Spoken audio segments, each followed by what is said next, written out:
is that we were hurt as a child. And there's a part of all of us that wants to get revenge, wants to punish. That's why revenge movies are so fun to watch. It's like exercises that part of ourselves. We feel deep satisfaction in that. But all of that lives in the unconscious. So what we do is we attach ourselves to some quote unquote noble cause, bond with other people, create an enemy, and then because we're good and they're bad, we can rationalize anything to destroy them. And that's evil. That's how it works. I mean, that's my definition and my framework. Obviously, there's many ways to talk about it, but that's how I think about it. I think it was in the conversation you were having with Zuby, you were digging into something that is the most fascinating component of all of this to me, is rationalizing, bringing understanding to things that frankly I don't understand. So like 2 + 2 is 4, and that's racist because there's only Right. one answer. And then I'm like, okay, I want to understand what you're saying.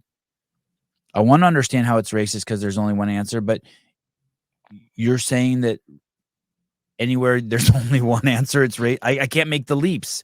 I'm not making the I'm not making the leaps. And I think you were explaining to Zuby how that kind of rationalization occurs. Does that ring a bell with you? Or do you have any thoughts on that? How people make these leaps of rationalization that are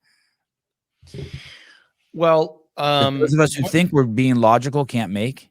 yeah, again, in that, I think there's something subversive in it. Like it's very like I've spent my the last, I don't know, 15, 20 years studying psychology, core energetics. That's what I'm trained in. It's a somatic psychotherapy. And it's based on the work of Alexander Lowen, bioenergetics, and on a series of lectures called the Pathwork Lectures, which were this channeled group of lectures. And Are those on YouTube? yeah, not on YouTube, but they're online. Okay. Pathwork lectures. They're incredible. They're a little bit difficult to read at first, but once you get them, yeah, there they are. They're really powerful, and they have a framework: higher self, which we all know, lower self, mask, right? But the lower self, it's that part of us that is capable of evil, and it's inside all of us, and it hides from us. We don't want to know it, obviously, but it seeks expression. And so when it begins to come out, it we rationalize it.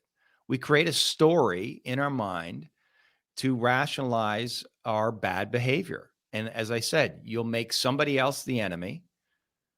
You'll make yourself good. That's the story you're telling yourself. And in that place, you can rationalize everything. I mean, you're seeing it right now with what they're doing to Trump, right? It's just like they've made him into Hitler. What do you think is going to happen if you label somebody Hitler and all his followers racist? Well, I said this very early on Facebook back in 2015, and all my friends went crazy. I said, you can't do that. It's a very fucking dangerous thing to do, because once you label somebody Hitler, then you can rationalize doing anything to stop Hitler. Oh, wow. Wow.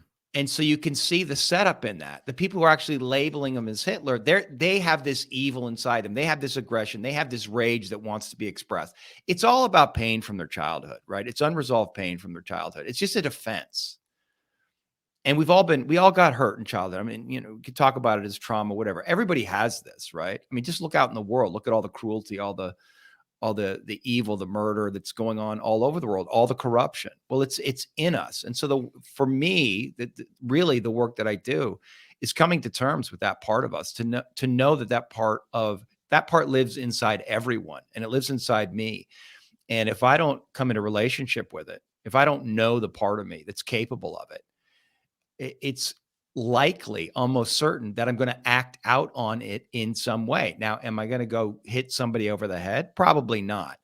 But am I going to punish my fiance when we're in an argument by withdrawing and pulling away my love so that she will suffer because I feel like she's hurt me? Yeah, I'm probably going to do that. That's cruelty. and we don't want to take responsibility for it. We want to project it onto somebody else. You did this to me, or you're doing this, therefore I have the right to do this back to you. And you, in that moment, you're abdicating any sense of self-responsibility. It's just a free for all, and it's dangerous. And you see it going on all over the place. And this is why it's so attractive to make yourself a victim. Once you're a victim, you can rationalize anything. Well, I've been victimized, and it Right. happens every time. The victim becomes the perpetrator, and the cycle continues.